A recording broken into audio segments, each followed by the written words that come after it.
The Chusky Boys! This is Chad with Hemlock. What does a Chusky Boy looks like? Chusky Boys, what's that? Chusky Boys, not to be confused with Husky Boys. The Chusky Boys. I believe y'all guys are listening to the Chusky Boys. This is William Duvall, and you are listening to the Chusky Boys. Our guest tonight is Ryan Klapperich. He is a local kid that I've known for a long, long time. Super cool history when it comes to baseball. Does a lot of sports betting. Pretty much everything that Chusky Boys is into. He's not Chusky at all. If for the ladies out there, he ain't Chusky. But he's definitely... And not every guest we're going to have, any interview we're going to have, they can't all be Chusky. They just can't. Which is a damn shame, if you ask me. Well, there you go, right? He's got a few things in common with old JR from the Chusky Boys, Atlanta Braves. We'll get into that a little bit later. Baseball fan, which all of us are into. And he's a gambling addict like we all are. He sounds like a degenerate, just like me and you, Dusty. He really does. So, Ryan, you've had a pretty cool history here in the local Black Hills in Rapid City, South Dakota. What do you do now for the kids with baseball? Yeah, so this is my 16th season coaching Legion baseball in the Black Hills, and I've coached with Post 22 and Rapid for the last 6 years. So I've been coaching with them for 6 years and working with them. I'm the pitching coordinator, the head coordinator for Post 22 baseball, and I do all their recruiting. I'm the recruiting coordinator for them as well. So stay pretty busy with them. How busy are during the year are you? Is it 12 months out of the year or half the year? What does that look like? Oh, I mean, it's probably a 9-month gig, honestly. 12 months just honestly recruiting and getting in touch with coaches and things like that, but programming for our guys and doing things like that for pitchers, and then the coaching gig, it's probably easy a 9-month gig. So how old are the kids in Post 22? Are they like high school, 9th through 12th grade? Yeah, we just added just this year, actually, they added back the Post 22 Cadets program that was around for a few years. If you remember Kyle Yamada and that group that did that. And just this year, we added that back. So now there's 14 to 18. So 18U, some kids, depending on birthday, can be a freshman in college and still play, but all the way down to 14U.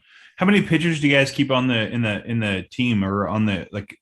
So you have one team is all it is with Post 22? Is there more than one team? So you got the hard hats, then the Expos, which for a lot of people around Rapid used to be called the split squad. So you have hard hats, split squad, bullets, cadets, and now Post 22 prep. Was that 5 teams then? Or yeah, 6 teams? So hard hats, Expos, bullets, cadets, and then Post 22 prep for 5. So was it like 50 pitchers roughly? Yeah, probably program wide. Wow. Ish. And so when you think of Post 22, at least here in this area, it's a very prestigious program. You know what I mean? There's a lot of, with Coach Dave Plouffe and stuff like that, and a lot of state championships and those kinds of things. I'll be honest with you, Ryan, I haven't really followed him too much now that my brother who played aged out, and the older I got. Where have they done lately? And then maybe some of the history that they've had, like I said, creating that prestigious program, in my opinion. Yeah. It's like, we still run the t-shirts every year for when we win state. So we're at 43 times for state champs, 8 regional, 1 national. So the 93 team, still the only national championship we have, but 43 times Post 22 has been the state champ, and I think we've been, I want to say 4 of the last 7 years we've won the state championship. So still the same thing every single year, we expect to be the state champ, and we've done that the past few years. Last year we did not win it. Renner actually won it last year. We were a game short for beating them, and it's been about every other year the past 4 years, but yeah, it's still 43 times we've won that. You think like professional baseball and stuff like that, and expectations. I mean, you got, let's be real, you can't say coming out of spring training like we're going to win a World Series. There's opportunities where like this is a rebuild year. If we're over 500 baseball, pretty much what you're saying is Post 22. If we're not winning the state championship, that it was, I don't want to say disappointing year, but didn't hit the goal. Is that would be a fair statement? I mean, it's a no matter the team we have, There's years where we're not as good as we have been in years past, but we better win the state championship every single year. It's a letdown. And the goal every single year is to be a World Series team. So when we don't get that, I mean, you got to manage expectations, but every single year we expect to win the state championship. Coach Dave Plouffe, who was the coach for many, many, many years. I know he retired, and then I think in the last 5-6 years, I think he passed away. Maybe my years are slightly off. And I know the field, I think one of the fields, or if the field is named after Dave Plouffe Field at Fitzgerald Stadium. Which it's Floyd. It's crazy now with the like any of them, even in like, Major League Baseball, the field is a different name, the stadium's a different name. Yeah. So unfortunately, you hate to say it, but it's milking sponsorship, at least at the Major League level. Yep. And I mean, it's the same thing for us, but if you go to any post 22 game, you'll see now it's full turf. We have a full turf. It's a $6 million stadium. It's full turf, and it is right behind home plate in the turf forever will be Dave Plouffe Field. That's awesome. And that was it just last year that was where we ended up, I think we started off, post 22 started off all home games while that stadium got finished. Is that correct? Or all away games. And that's what I meant. Yep. All away games. So that could wrap up. Yep. So we were on the road a ton last year. Now opposite this year, we are home a ton. So got it. Right on. Yeah. Hearing about that stadium and those kinds of things, that complex, there's 3 different stadiums right next to that.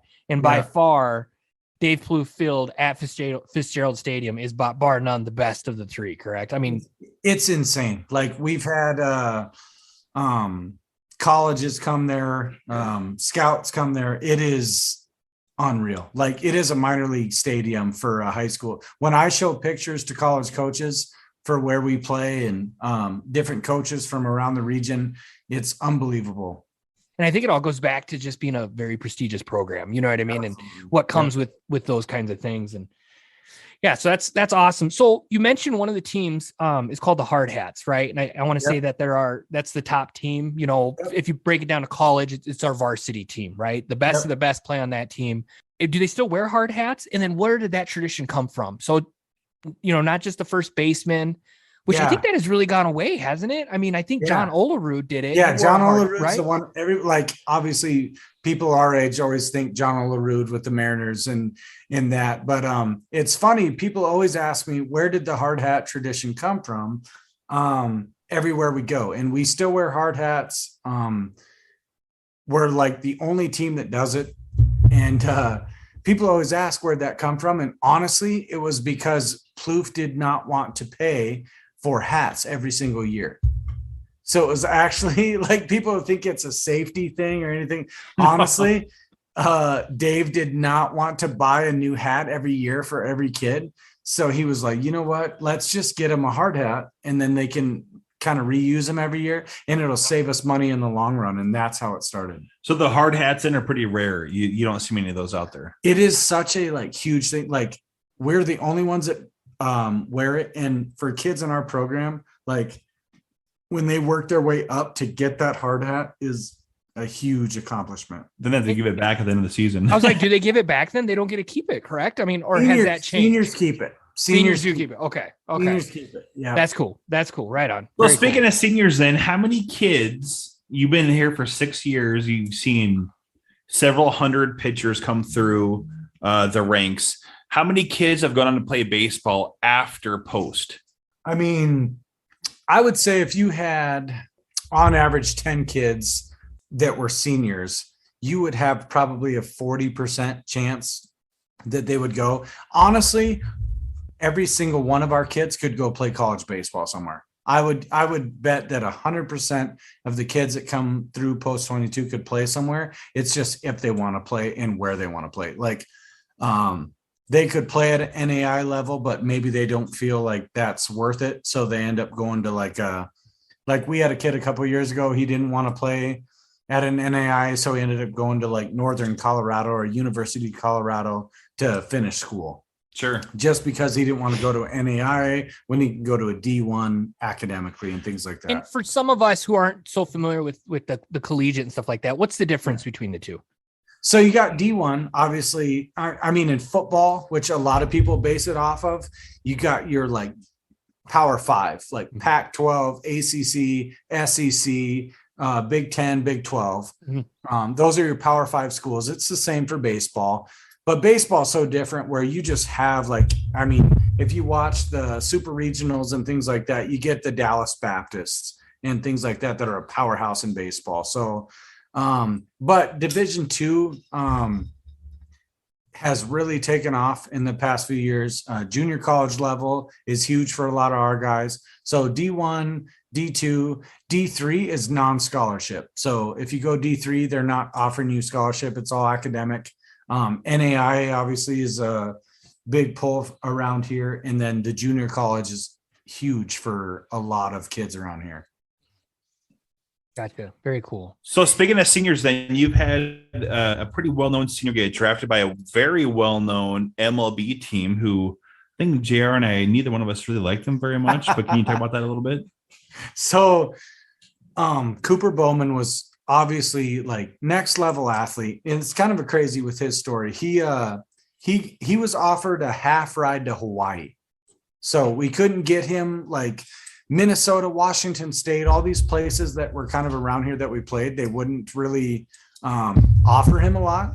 They were kind of like, oh, we've seen a lot of it. So he had a half ride to Hawaii. He came to me his senior year in May and said he didn't want to go to Hawaii. And he was kind of bashful about it and said, I think I'm better than Hawaii. And I don't mean to sound like that guy, because that's how Cooper is.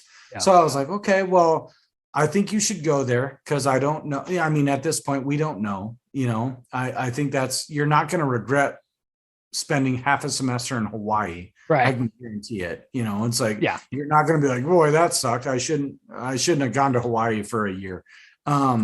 He came to me in like June again and said I couldn't do it. So we looked at colleges and things like that. I ended up calling Iowa Western for him because I said, this is the best junior college in the country around here. He walked on at Iowa Western. He ends up walking on. He hit like 430 for them in the spring in the fall, and then starts for them at shortstop. They end up going to the national championship game. He's their leadoff hitter. He hit a bomb to lead the national championship game off. He ends up getting a full ride to Louisville, hits 3-4 in their lineup as a sophomore, and then ends up getting drafted in the 4th round by the Yankees. So it's like this kid did what we tell every kid to do, bet on yourself. There's no better way to do it. And he ends up getting drafted in the 4th round. So where's Cooper at right now then? He is in high A he's in Tampa Bay. He's actually here now working out. I'm golfing with him tomorrow. Nice. Which he loves, which is awesome that they find, you want him to find something else to do besides baseball. And one thing I do want to pause as well, just based off what you just said, it's Rapid City, South Dakota here up in the fucking Midwest, December 2nd. And you said you're going out golfing. We're not talking like Top Golf or the virtual golf. You're going to the fucking links, right? You're going to what, the Elks? Or are you going to where are you going? Yeah, I think we're golfing 18. I think we're golfing 18 at Red Rocks tomorrow. That's insane. I mean, December 2nd, we're freaking 72 today. And I think another 70-degree weather tomorrow. Anyway, I don't mean to derail you, but I think it's important. Like, wait a second. Rapid City, South Dakota. No, yeah, we're golfing tomorrow. You're golfing. So Cooper Bowman, who was drafted 4th round with the New York Yankees in 2021, 122nd overall. Yep. And I was sitting next to him when he got drafted. It was awesome. Is that a phone call at that, not first round? And realistically with baseball drafts, if I recall, it's not like 7 rounds like the NFL. It's like 20, isn't it? I mean, it's an extensive draft. So it normally is like a really extensive draft, but because of COVID and everything else, it's been shortened the last 2 years. So, okay. And so does he receive a phone call from someone, a representative from the Yankees or? Yep. So actually Cooper's agent. So do you remember Billy Martin, the old coach for the Yankees when Reggie Jackson was there? Yeah. Had the big old ears and things like that. His son, Billy Martin Jr., is Cooper's agent. That's crazy. Holy crap. No affiliation with the Yankees at all prior to for Cooper, but obviously that helped him get in with them. So we kind of felt that was going to happen. The year before, there was only 5 rounds. During the COVID year in 2019, 2020, there was only 5 rounds. And we thought he was going to go in the 4th to the Oakland A's. Didn't end up happening. Last year, he went outside into his garage. I was sitting downstairs at his parents' house. He came back in. He only told me, and he was like, "Hey, I don't want to jinx it. I don't want to like tell my mom and dad, but I think this is going to be good and you're going to like it." Being a Yankee fan, I assumed that this was going to be good for me. So, Yeah.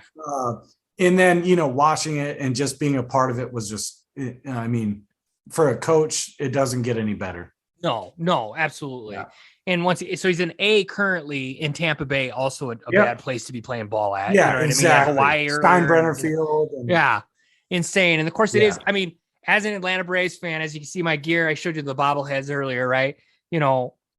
Regardless, hometown guy, hometown boy, right? Yankees or not. I mean, being affiliated, I know it's minor league baseball, but you got to put your dues in, to work your way up. Oh yeah. It's still amazing. I can't, oh, yeah. The one that we think of when I think post 22, local boy. Yeah. Baseball, right? We can talk Adam Vinatieri all we want, right? Awesome. Going to be in the Hall of Fame, yada, yada, yada. Mark Ellis, who came up through post 22, shortstop, Oakland A's, Dodgers. Yeah. I think I don't know if he's Cardinals or what, we could look it up, but it would be awesome to have someone else that we can, root for, local boy coming through post 22 or post 320. I mean, I think we're all on the same page. If it's somewhere from Rapid City or our area, we'll support him no matter what. Right. I think Cooper's the last kid since Mark Ellis be drafted, right? Sam Wolf, actually. Sam Wolf, actually, and he just got released. So it's kind of cool. Like right now, when we come into Post 22's facility and things like that, you got Tanner Klapperich, which was not too long ago. Tanner was in the Oriole system, but right now you got Sam and Cooper working out together. Sam's 28, 29 years old.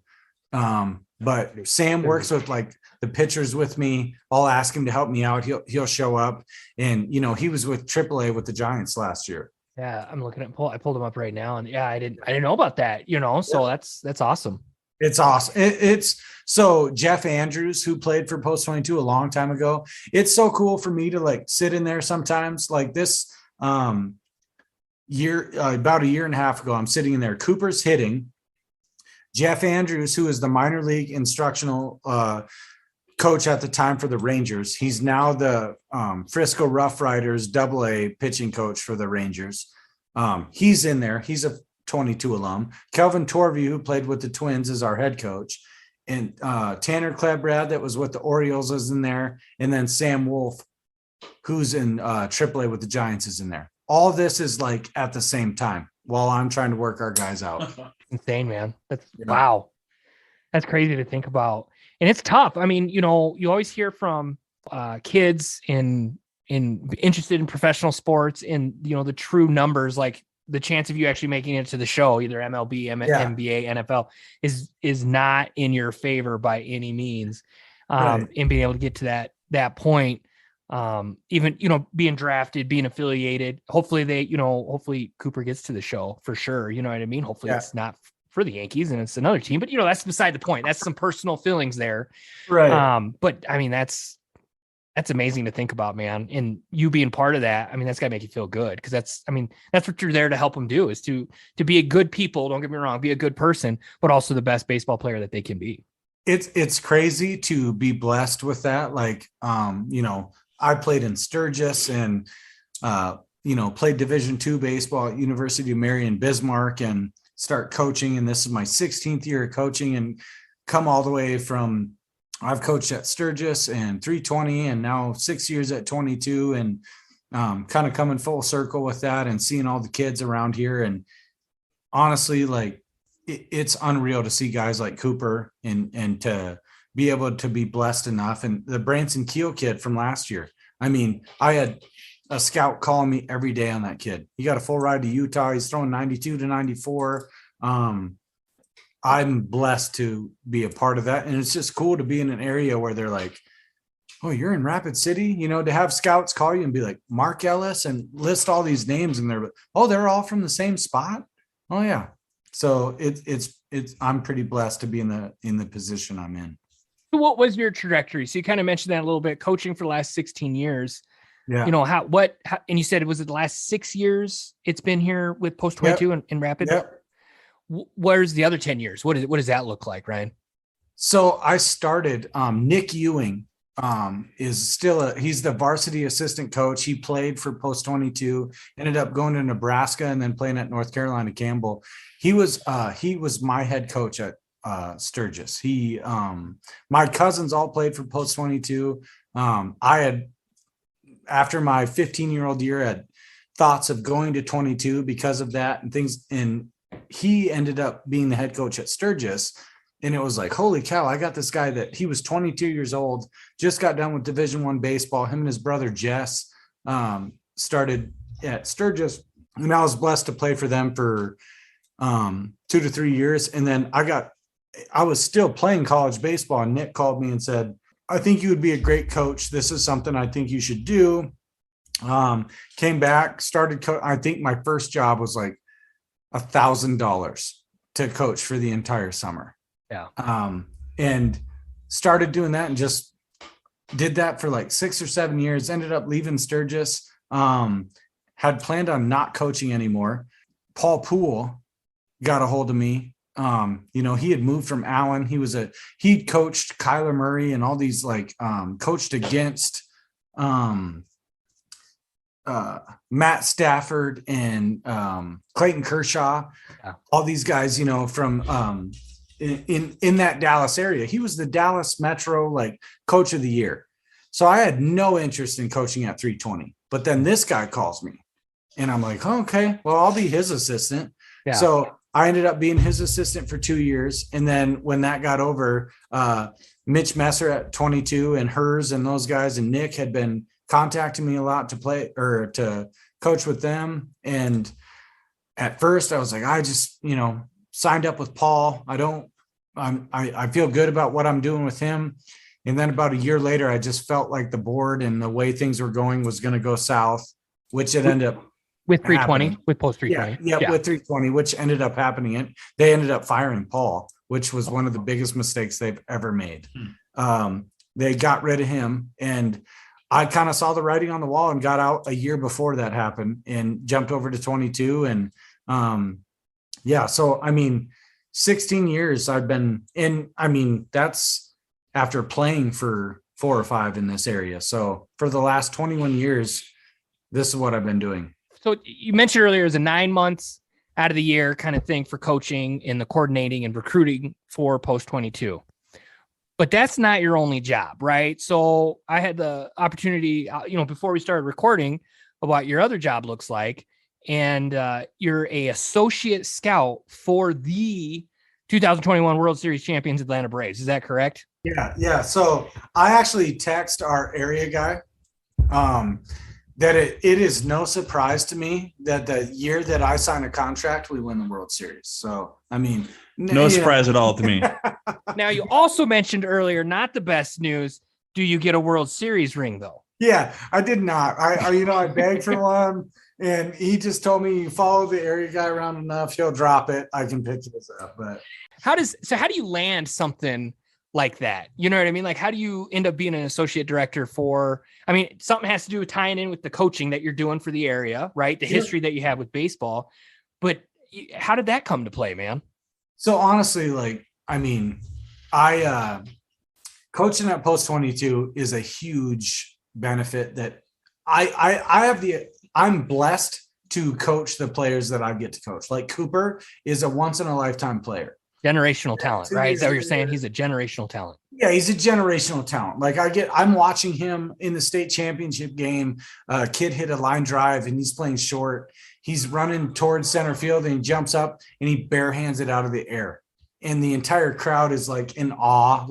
And I'm like, I've seen this like 4 or 5 times. This kid is nothing. This is a Saturday afternoon. Is unreal. And then 2-3 years later, I get to coach the Branson Keel kid. He's 92 to 94. He's like a 4.4 40, like unbelievable athlete. You know, where's he at right now? He's at Utah. He got a full ride to Utah. They only had 10 rounds in the draft. He wasn't drafted in the 10.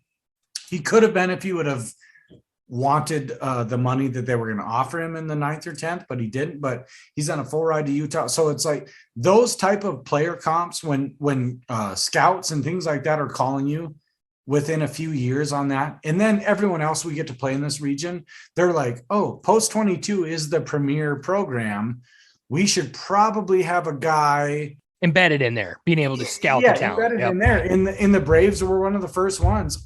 Honestly, though, one of the ends I had with the Braves is I hunt, and the Braves area guy is a huge hunter, and he's like, hey, I really want to turkey hunt this spring. And I'm like, yeah, you can turkey hunt this spring. I got some land, we can do this on. And he did that. And he was like, also, do you want to be a associate scout? And I was like, yeah. No, not at all. Absolutely not. And so that's on top of what you do currently, right? So you coach Post 22. I work for Universal Athletic. I sell athletic apparel for high school, colleges. I sell Under Armour, Nike, and Adidas for that. And then, on top of that, I do the associate scout for the Braves. So you get hooked up, with a turkey hunting expedition, right? Become an associate scout for the Atlanta Braves, which once again, earlier podcast, everybody knows that I'm a huge Atlanta Braves fan. What does that look like? So you see like a Cooper, or maybe not, maybe someone not Cooper, because like we said earlier, he's a generational talent, but someone has high caliber, that has high potential, high ceiling. What does that look like?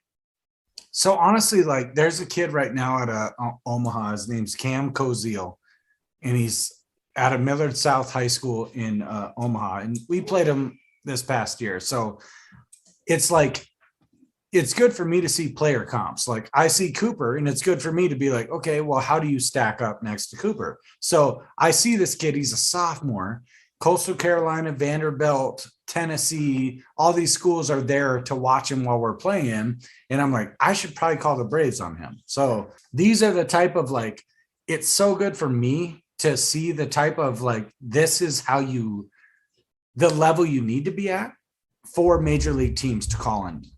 So it helps me from calling the Braves and be like, hey, I got this guy. And they're like, no, you don't. Yeah, right. So instead, like I have player comps to be like, this is a kid you should call on.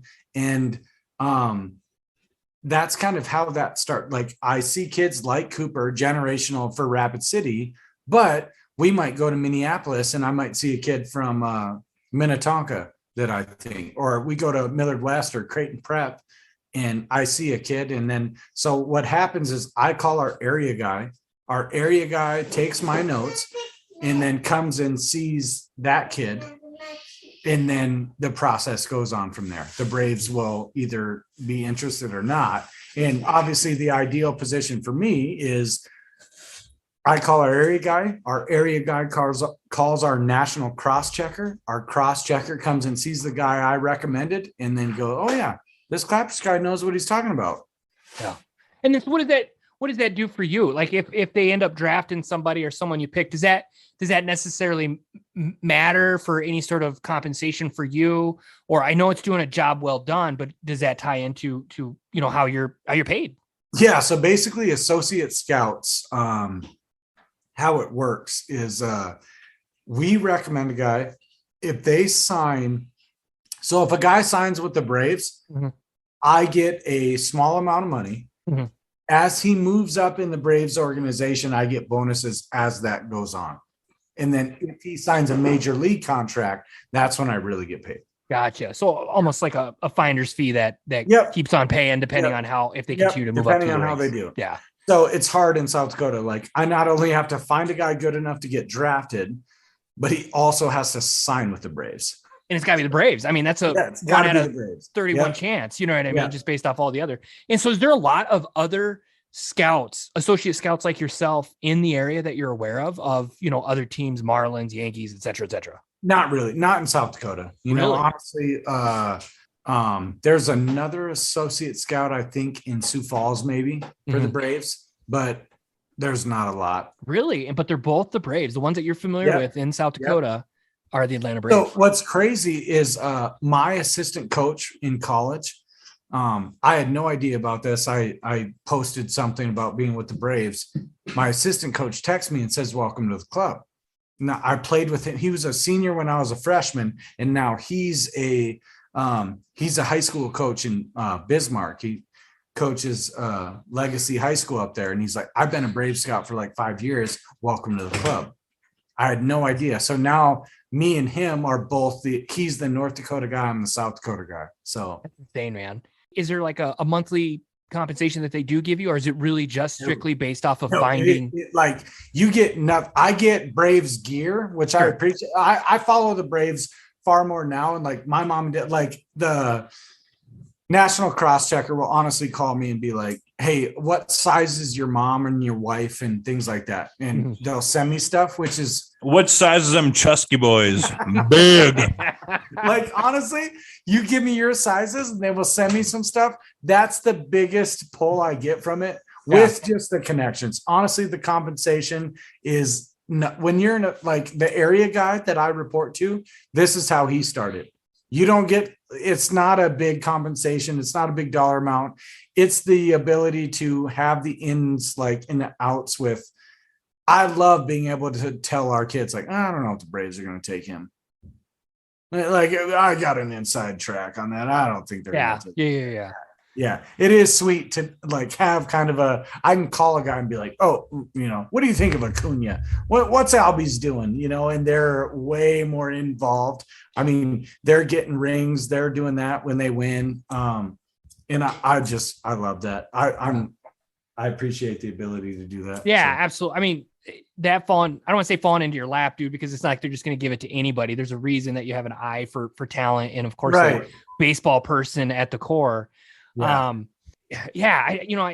just insane to think about and how that is. Is there like, nation, yearly meetings or anything like that you're part of? And it sounds like the Braves gig is relatively new that, is there something that, Anthropoulos talks to everybody, or is it not really necessarily the GM, or is there like a head scouting director? I'm sure there is for the Atlanta Braves. Is there meetings that you attend virtually, or even in person? So basically associate scouts, we're not privy to any of that. Gotcha. But they, so basically the area guy has North Dakota, South Dakota, Nebraska, Minnesota, Kansas. Like he's got the entire, like just north to south, all the way to Texas. And, but he calls and asks like our opinion on that. And then he follows up and he goes to the winter meetings and things in pre-draft meetings, stuff like that. So I'm the guy he calls to be like, "Am I missing anything here?" Yeah. And then he goes to the meetings. Yeah. Yeah. But, hate to say, I don't want to say hate to say it, but foot soldiers, in the thick of Rep City's baseball, our surrounding areas. Well, if you think about it, like an MLB team, they have like their core, like the Atlanta Braves, right? Then they have 4 or 5 teams below them. All the scouts, all the coaches. They've got to have 1,000 people on that payroll as an organization, probably. Yeah, there's a ton. Like when you think of Cooper. But not only that, but you got to think that this is an international sport. I mean, you can't break it down just the United States. Dominican Republic, a lot of those places, so. Like he got our area scout and he's got this, but like think of the Dominican scout, and the area he's got and things like that. So yeah, it's a big network. And like I said, I'm blessed to be like with Post 22 and the ability of kids I get to coach. Like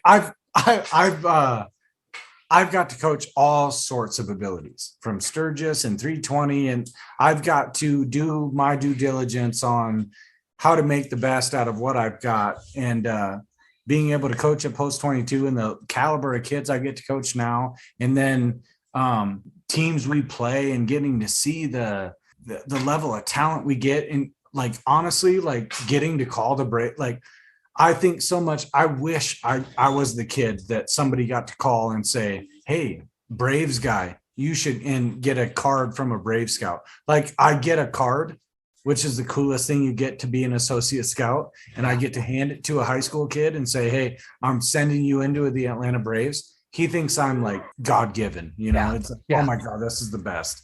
Yeah, that's amazing. You see some movies and stuff like that. Like, there's a scout in the stand. You know what I mean? That's you, man. That's you. Yeah, right. And so, even our kids that have they're a JUCO kid, they throw 78 to 80. They joke now, all our guys, they're like, oh yeah, well, I had a Brave scout at every single one of my practices. So, that's what's their up, joke. Hey, what's up? I was there every day. And what happened from that? I don't want to talk about that. But anyways, there was a scout there. Yeah, exactly. So if you had the opportunity, right? So coaching's in your blood, like you said, you've been doing that for a long time. If something, and maybe it's not the Braves, maybe it's another organization, that gave you that regional, that next step up, not just an associate, but that next step up. What is that? Is that an easy decision for you? Is that a difficult decision for you? Like, if you were offered that opportunity, and like I said, it doesn't have to be with the Braves, what would that look like? Honestly, they've that's been in the talks the last year, like last few months, about me being the area guy. They're moving their area guy into a different area. Mm-hmm. And they're like, well, we might hire this guy from the Oakland A's organization, or like, Ryan, what do you think about doing it? And honestly, like Trouble with the Curve with Clint Eastwood, like that's the guy you think of. Like, am I going to be this old guy that like without his family? Like, if I was a single guy and that's all I had to do, absolutely. But I'm married and I have a 6-year-old and a 1-year-old. I don't think that's a lot of traveling and stuff I like think that. Associate scout for the Atlanta Braves is as high as I'll go. Hey, that's all right, man. Ain't nothing wrong with that, and coaching like you're doing right now. Yep. But yeah, it's a good point. With this is what it looks like for your family as a scout. That regional. I mean, and I've had like the kid that played for Post 22. We were in Cheyenne and there was probably 15, 20 scouts there. All of them were probably under the age of 28. Really? Yeah, it's a young man's game. And based off of the travel and those kinds of things and pay, you're not going to be rich being the area guy. Yeah, you got to be the national guy and you got to work your way up. And the Braves national guy, Terry, he's awesome. But his dad was a 30-year scout in the blood. But I mean, he is. I can tell you what, the Braves are in good hands. They're not going to struggle with scouting because their scouting director and things like that are really good. And so we, as Atlanta Braves, and this was before your time as being an associate scout, because you said that was in the last year that you picked that up, right? Yeah. The Braves got in hot water quite a bit with Coppola, and in the whole, it was international signings and stuff. It was pretty shady. I mean, there was some really shady stuff. Talking about that while we were turkey hunting. Really? Because they were talking about a couple guys that they're like, should we draft this guy or not? And they're like, anybody with a history with this or that, we can't take. We've been in such hot water with guys that we've taken in the past. We just can't risk it anymore. So we got to take clean cut guys and do this, even if they're talented. If they got a little background, we can't take them. Yeah, it could come back to bite them in the butt or something. Yeah, and I'm driving the truck, like I'm looking for turkey, but at the same time, like just loving that I'm taking all this. Listening here in the one ear and then trying to get I'm like, when the draft came, I'm like, I guarantee they take Spencer Schwellenbeck from Nebraska in the second. I'll bet any kind of, and then they take him, and I'm like, I told you. Told you so. Yeah. Now, with the turkey hunt and everything like that, to change the subject ever so slightly, was that successful? Did you guys all bag a turkey? Honestly, if they wouldn't have been talking about the Spencer Schwellenbeck and all that, we would have, because I heard a turkey, said it's over here. They're arguing about it. These guys because spring turkey in the Black Hills, it's like prime time for them to be on the phone all the time about guys they need to go see. So their phones are ringing off the hook. So I'm like, got them bedded down, and we're trying to sneak up on turkeys, and the national guy's phone's just ringing off the hook. And I'm like, dude, we can't do this next. So they called me today saying for 4 days next year, we're not doing this. We're shutting our phones off. Yeah, I smell bullshit on that. I just think of like Entourage and Ari Gold, and he's in therapy with He's got his the wife. bat phone. Got the bat phone in his. It's Vince. I gotta take this. And, Yeah. Ryan, thank you for all that, dude. That was awesome. And being a neighbor with Dusty and affiliated with the Atlanta Braves and Post 22. Like I said, I have history there. So Dusty, we'll get you back into the program. I know I kind of bogarted Ryan's time there. Hey, he's your neighbor. It was your idea to have him on the podcast. Week 12 results, right? So let's get back to the betting. Week 12 results, Dusty. We both ended up 2-2. So we're batting 500 here, 50%, which you said is not necessarily bad as a gambler. I think a professional gambler, you want to be 60 to 70% winning. I would love to see 60 or 70%. Neither of us have hit that. That's tough, dude. On these, yeah. And so, Dusty, you had Bears at Lions. You're going with the Bears at -3. The Bears did win, which was good because otherwise I think Nagy gets fired, and maybe that's what you want. But they won 16-14, so did not hit the spread. You did your double whammy. We'll call it the Bucks at Colts with the Bucks at a -3. Then you also did the Bucks at Colts over 52.5. You did hit both of those. Nice work. The Colts are a damn good team though. They're a sneaky team. And then your last pick was the Eagles at New York. You had -3.5 with the Eagles. The Giants actually won. That was a ugly ass game. For me, we had the Bills at the Saints. I had over 45.5. That did not happen. Rams at Packers over 47.5. That was a high scoring affair. I did hit that mark. My double whammy though was Rams at Packers. I'm like, the Rams are going to win. That did not happen. Even with COVID toe. And then Seahawks at the Washington football team. That was the Monday night game. I had them at the under of 46.5 points in that easily hit. I think it was 17-15, just an ugly ass game. So I did I hit 3 out of 4 or 2 out of 4? 2 out of 4. We were both 50-50, man. Didn't I hit the Bears game? No. Bears. You had the Bears winning by 3 points. It was 16-14, man. That is what we call a loss. Oh, Christ. All about that spread. You didn't say nothing about no money line, dog. Oh, God. Sorry, man. Well, I can't bet the money line because that's for a bunch of pussies. You got to do the spread. I ain't no bitch. Especially with the Lions, who haven't lost every game, but have yet to be winning. Can we bring in a guest better this week? Can we have Ryan bet because he does quite a bit of betting. Absolutely. So we'll do what we do every week. We'll do our 4 picks. We can double up on what we want. The slate starts tomorrow. You got the wonderful Dallas Cowboys getting over some COVID protocol stuff, even though Mike McCarthy is going to be out. We got Dallas Cowboys at the New Orleans Saints and a couple other good matchups as well. But yeah, absolutely. Let's have Ryan join. We'll have him as our guest bet and see where he sits, and you'll bet a case of beer with him. How's that? Yeah, so he'll be back in here in a minute. So I'm gonna go ahead and do my bets really quick. So I've got this week's hard, dude. Like this is a tough week. There's some ugly matchups. There really is. You know what I mean? There is, man. They're like Vegas is not helping out at all. Like there are some big spreads. There's a lot of good teams playing a lot of bad teams, and the like a 10.5 point spread, dude. Like, how can you bet with that? I'll tell you what I'm gonna do personally this week. I'm gonna do a couple teasers. So I'm gonna do some 6-point teasers. If you don't know what that is, basically a 6-point teaser. So let's do we'll do the Jags, the Rams. When you do the teaser, are you teasing just that game, the over under plus the point spread, or how do we want to do that if we're doing 4 bets? Well, no, we're not going to do that for our bets. Let's stay away from that. That's just too tough. Okay, all right. For our bets, we're going to do this straight up bet. This is some free handicapper advice that you're giving to people about some. This is my actual money bets for the weekend, so I can donate my $100, like I do every weekend. So for a teaser, of course, typically the traditional teaser is a 6-point teaser, right? So let's go back to what I was saying before. Yeah. So this weekend, according to betmgm.com right now on Wednesday evening, the Jags, the Rams, the Jags are plus 13, right? So let's just say I would tease the Rams 6 points.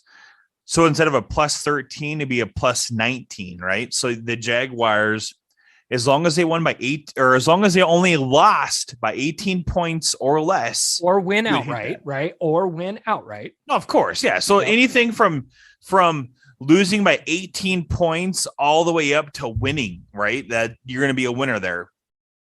So personally, not for Chusky Boys podcast bets. Personally, I'm probably going to do a couple different teaser bets, but Who cares about that? For the Chusky Boys, I've got my 4 bets. I'm pretty confident. I got the Buccaneers, the Falcons. Buccaneers minus 10.5. I got the Vikings at the Lions. I'm going to do the over on that. The over is 46. So between the Vikings and the Lions, total score has to be over 46 points, which is 47 points, which is under 7 touchdowns. I feel pretty confident about that. Vikings offense is high flying for the most part. I know they got Dalvin Cook out, but you know what, dude? Their backup, their Madison, the running back, dude, he's a stud. He's a top 5 this week, according to my guy, Michael Fabiano, and the NFL running backs. So no problem there. 2 more. I got the Colts at the Texans. Colts minus 8.5. I feel they cover pretty easily. And last but not least, I know I hate doing more than one over under, but I'm going to do the Jags at the Rams. I'm going to do the over on the 47.5 points. I feel like they cover both teams 47.5 points pretty damn easily, to be honest with you. What do you got? Aaron Donald over there in defense, and then they just picked up who's the other guy at the trade deadline? Von Miller. Von Miller from Denver. Yeah. You think Trevor Lawrence is going to be able to score some points, or you just think the Rams? I think they are, dude. I think they are, man. Like that Rams, like that front defensive line, like they're not as potent as they should be. I bet you next year they probably will be, but for now, I think Jaguars put up some decent points. I think Rams blew them out of the water. I think Rams score 31 points, but I mean, as long as the Jaguars score at least 16 points in 4 quarters, which is pretty easy, I think. Rams defense is pretty good, but Jaguars, they can score some points, right? I know they're in LA, but you know what? 47.5 points. I'm looking at least 51 points in that game. Gotcha. All right, man. I'll move to mine, and then we'll have Ryan join us. Dallas Cowboys, New Orleans Saints. I really kind of feel like the Cowboys might lose this game, but I don't think it's going to be high scoring. You got Taysom Hill, you got Cooper coming back, CeeDee Lamb coming back from injuries, or one's COVID and then one was a concussion. I'm going to go the under at 47.5 points. Next lineup I got, the Chargers are playing like dog shit. It's the Chargers versus Cincinnati Bengals. I'm going to take the Bengals at -3. I feel like that's going to be an easy win for them. I think Joe Burrow's playing well. The Chargers are not. I think Tua is back. I think Tua Tagovailoa is back. I'm going to take the Dolphins at at 4 points. And last but certainly not least, I'm going to go the Ravens and the Steelers. And I'm not going to go with that game at all. Actually, that was a psych out. I'm going to go New England Patriots at the Buffalo Bills, and I'm going to go the over at 43.5 points. Lame. Surprise. All right, Ryan. Psych. Now, we talked a lot about baseball. Oh, yeah. Now we're moving to completely different sports. Boys. Talking about betting here. What do you got, my man? All right. So I love the Cowboys money line. So on Thursday night, not -4.5. I'd like them on the money line for Thursday night.